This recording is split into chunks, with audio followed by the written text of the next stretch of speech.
8 in 10 people say they shop online late at night, and they often do this while watching TV or scrolling social media. So we're living in this age where we are shopping so much more than we ever used to before. We are accumulating a lot of clutter in our homes that doesn't bring us any value or joy, that's just costing us so much more money than needed. And if we think about the fact that we are using hours of our lives to make that money to pay for these items that we actually don't really need, that really was a wake-up call for me a few years ago. And I have found along the way that there are some things that are simply just not worth your money anymore, and one of them is 9 p.m. shopping. Like I mentioned, about 8 in 10 people say they shop late at night, and regardless whether we're millennials like I am or Gen Z, we spend a lot by doing this. But this statistic says that Gen Z actually splurges about £290 on average per month by doing these late night shoppings. And there's been this trend over a lot of retailers out there that late night shopping and late night traffic has gone up a lot. So shops like Curry's PC World have said that traffic to their website actually peaks between 8 p.m. and 10 p.m. at night, especially on weekdays. John Lewis says that 1 in 15 purchases are actually made between midnight and 6 a.m., so like middle of the night. Other fashion retailers like I Saw It First say that they've also seen a spike in this traffic at night, and their peak traffic is between 9 p.m. and 1 a.m. And what's also interesting, this John Lewis research said that actually most of this late night shopping is done by women. So men do it less frequently, but men are the ones who tend to spend more. So I thought this was really interesting as I was doing my research. And I think, sometimes it's unavoidable. Like sometimes we will do shopping late at night because maybe that's just the only time that we have to do our shopping, after work, after your kids are in bed, just when you have that free time to do it. So that kind of makes sense. But I think also the fact that we have access to our phones constantly, they're constantly glued to us. And so we tend to go on our phones and do all of this shopping while we're maybe scrolling Instagram at night, and then we get influenced by something we see. And then depending on what's happened throughout the day, we might feel a bit emotional, and that's when this kind of emotional spending tends to happen. And it doesn't always lead to the best purchases. It might lead to purchases that we end up regretting, but because we've already placed the purchase, it's already coming on our doorstep, we are very likely to keep the purchase and not return it, even if it ends up not being a great one. And so what I think really helps here is to put things on a wish list, or give yourself just a step back. If you want to do shopping and you have some things in your shopping list that you want to buy, instead of clicking checkout or buy now straight away, just take a step back and wait a couple days or wait a week and see, when you go back to that shopping cart, do you actually want those items, or were you just in an emotional state that night and you would have made a purchase that you would have regretted? Storage units is also something I don't think is worth the money. It's something we actually never really owned and we don't plan on. In 2026, the average sized unit, the cost kind of depends, where in the country you might be, but it's between 200 and 250 pounds per month for an average sized one. So they have small ones, larger ones, but this is kind of the average sized one for a household living in a 2-bedroom home. And it's also said that these costs actually typically exclude VAT, and they need insurance covered for the items as well. So that means when you have a storage unit, you are likely to pay between £2,400 and £3,000 per year just for keeping clutter basically in a container. And I guess the question is, how long are we keeping those items in there too? Because I feel like once you have those items in that storage unit, you've kind of committed to those monthly payments and it's become part of your budget. It's so easy to just let it roll on and on because it's so intimidating and so overwhelming going in that storage unit and getting rid of the clutter. And I think that's why they have been so profitable as well, because people tend to keep those items in there for a very long time, for years and years, because they keep putting off dealing with the clutter. And it's very likely that you will stuff more things away in there rather than actually tackling it and getting rid of the things you don't really need. So some companies report that people have been using their storage on average for about a year. So it's between 15 and 18 months to keep their storage unit. But other storage companies have actually said that their average tenant for a storage unit stays there for about 4.7 years. So almost 5 years owning a storage unit, and some numbers even going up to 7 years. That's crazy to keep a storage unit for that long for items that you are not using. I think for the most part, when we put things in a storage unit, we don't really have a plan to use those items. But if you keep those items in that storage unit for, let's say, an average of 5 years, you would end up paying between £12,000 and £15,000 just to keep items in a unit, and very likely items that you're not really using. And that amount of money can be put to such good use in a different area of your life. It can actually make such a big impact if you save up that money, or if you use it to free up more time in your life versus just keeping clutter in a storage unit. Subscription traps is another one. And I think the reason why a lot of services these days are subscription model based is because it's a bit of a trap. Like, they know that people sign up for lots of different subscriptions, they lose track of them, and that's what they're counting on to be profitable, because people will forget to unsubscribe to things they don't use anymore, and they'll just keep the subscription going. Or sometimes the subscription is difficult to cancel, like you have to jump through all these hoops to cancel your subscription, and that makes people not do it. It makes people hold on to subscriptions much longer than actually necessary. And I think they're counting on this. People are tired, you're overwhelmed, you already have so much on your plate, and so going through your subscriptions and keeping track of them is usually the last thing you want to do. But that's why we tend to pay way more than needed for lots of different subscriptions. So what we do nowadays is we keep track of our expenses. We don't do any super strict budgeting, but just kind of keeping track of the money that goes out of your account. So we've created a little spreadsheet for personal expenses, so just what we pay, both my husband and I, like together as a family, what sort of subscriptions we have, what fixed expenses we have, but just everything that basically goes out of our bank account every single month, so that we can keep track of those, and we can also assess in time, are all of these things that we still use, are they not? Is there anything we can cut out that maybe is not necessary anymore? That's helped so much. And I actually do the same with my business stuff, because I do sign up for lots of different services for my business, and I need to keep track of them, because I've noticed, in time, I maybe change my strategy, I focus more on one thing or another, and then some of my subscriptions might not be relevant anymore, and I just need to keep track of them, because otherwise I will end up paying so much more than is necessary. And also online shopping delivery passes. You know how you can get a delivery pass on things like ASOS and Look Fantastic and all of these different websites that I do sometimes shop on too. But I realized, when you go to checkout, they say if you want not just free delivery, but if you want delivery, like express delivery for the rest of the year, you can pay this monthly fee and then you can get that whenever you want. And I think that's not a great idea, because for one, it can lead to more impulse buys, like buying more stuff because it's going to be free delivery, it's going to be quick delivery, and it can just lead to a lot of purchases that were not really necessary. And also, it's usually a monthly payment that you don't need to have. Like, it's very unlikely that you will use that as frequently as needed to actually cover the cost of what it would have cost just to simply pay for delivery when you do order,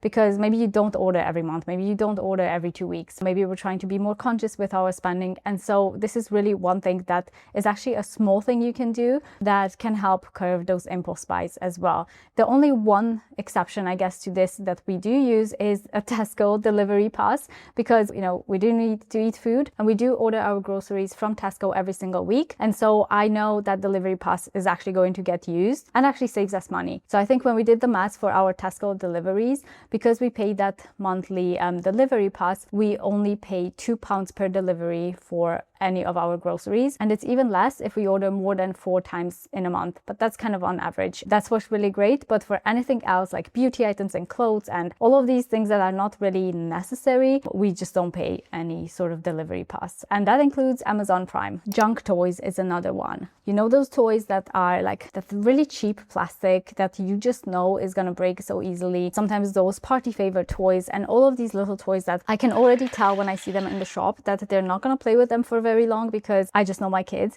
and also they're just going to end up being cluttered, they're going to break really easily. So we really try to avoid buying those, because it's just a waste of money, and it's also not something that really enriches my children's life. And expensive knife sets. I still remember some of those infomercials that were selling knives, like big knife sets with all of these like specialty knives that can literally cut anything in your house. That sounds weird. That can cut anything in your kitchen, like any food you prepare in your kitchen. And I think they make them sound amazing, like they make them sound like it's everything you can possibly need to be an amazing cook. But actually, most households don't really need 12 kitchen knives. If you have 3 good knives that you can use to cut and prepare and chop your food, that's usually enough for most households. Unless maybe you're some sort of a chef or cooking is really your thing and you like doing all of these like special meals, then of course that makes sense.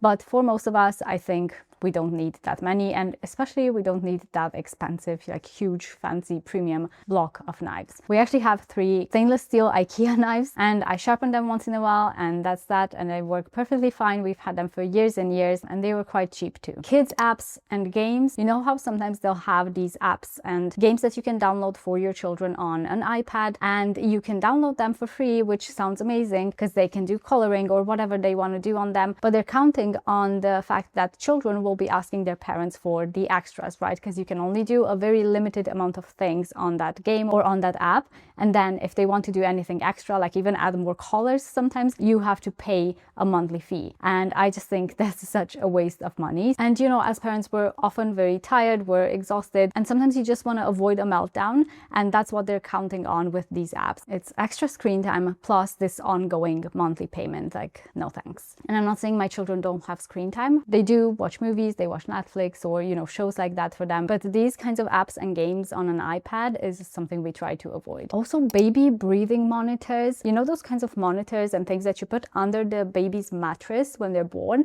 and it's supposed to feel when the baby is breathing, and if, you know, for some reason the baby stops breathing, then it will alert you and it will beep. And in theory it sounds great, it sounds like it's a helpful thing to have, and I actually bought this with my second baby because I was so anxious, especially after going through infertility and, you know, miscarriage and baby losses. I was in a very anxious place, and so I bought one of those like baby mattress monitors. So I put it under her mattress, and it just did not work as intended. Like sometimes it would randomly beep even though my baby was fine, and I cannot tell you the anxiety you feel in the middle of the night when you hear that beeping and you go in frantically to check on your baby and your baby's fine, but it's just that crazy monitor. And also I found that when you wake up because your baby is crying, you have to get up, get your phone or whatever it's connected to, but for us it was connected to the phone, and you had to turn the monitor off on your phone and then go and pick up your baby, because otherwise if you go pick up your baby and you forget to turn off the monitor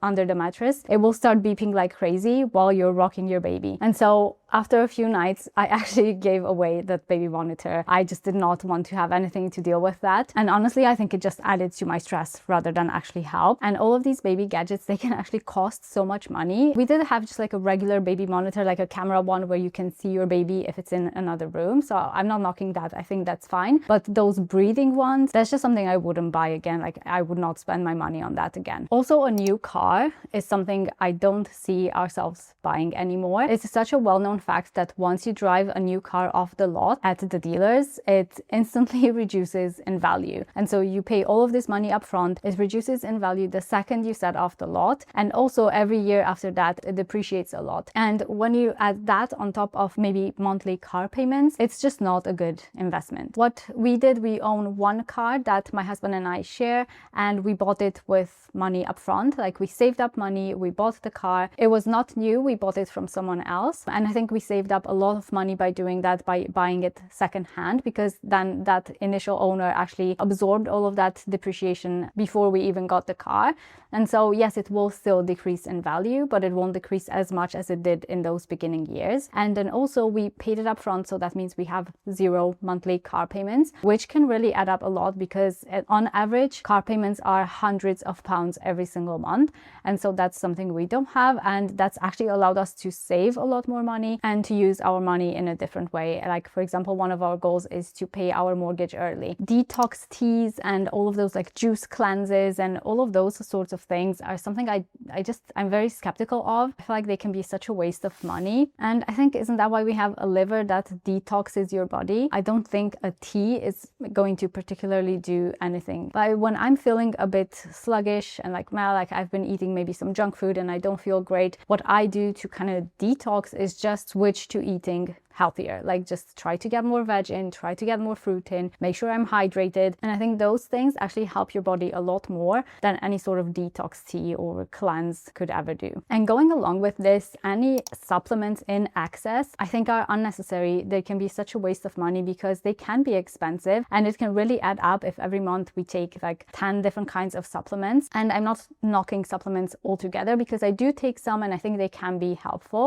For me, I take an iron supplement because that's something my doctor said I was deficient in. So that's something I'm really trying to keep on top of. So that's like a regular supplement that I take, and a few others, but I think we don't need supplements in excess to feel healthy. Expensive beauty gadgets is something I'm also skeptical of, and I don't know if it's just me, let me know if you feel the same, but sometimes I see, you know, there's these red light masks, or what are they called, that are all over social media. Everybody's got one, or so it seems if you look online, and I'm always skeptical of them. I know there's research that says that they do something to your skin, maybe they are beneficial, I don't know, but they tend to be quite expensive, and it's something I just have decided not to invest my money in, or at least not at the moment. I don't know, in time I might feel differently. Let me know what you think if you have one, but right now I'm just focusing on a simple but effective skincare routine and on my nutrition, and I think that's what's helped my skin look the best as well. All of these like random gadgets that you use for beauty on your face, I'm just a bit skeptical of them, I guess. Takeaways is another one, and I'm not saying we never get a takeaway, we do, but we have definitely reduced how much we used to, and we tend to prefer eating out. Like sometimes we'll go to our favorite farm and have a nice meal at the restaurant there together as a family. But what we noticed is that,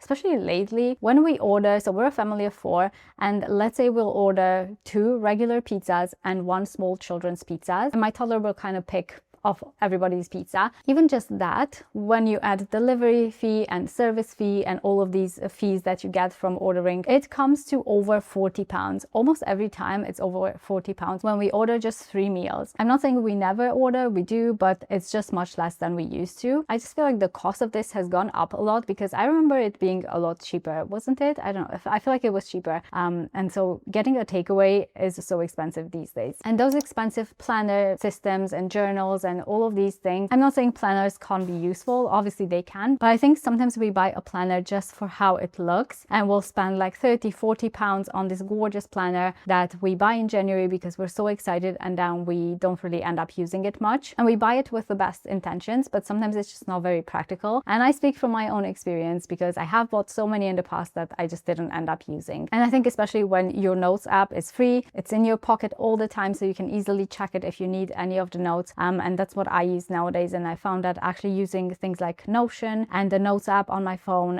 have basically replaced any planners that I need. And I would really love to hear what is on your list. What do you think is not worth the money anymore? Let me know in the comments below. I think that would be really interesting to see. I hope this was helpful. Thanks for hanging out with me today, and I'll see you next time.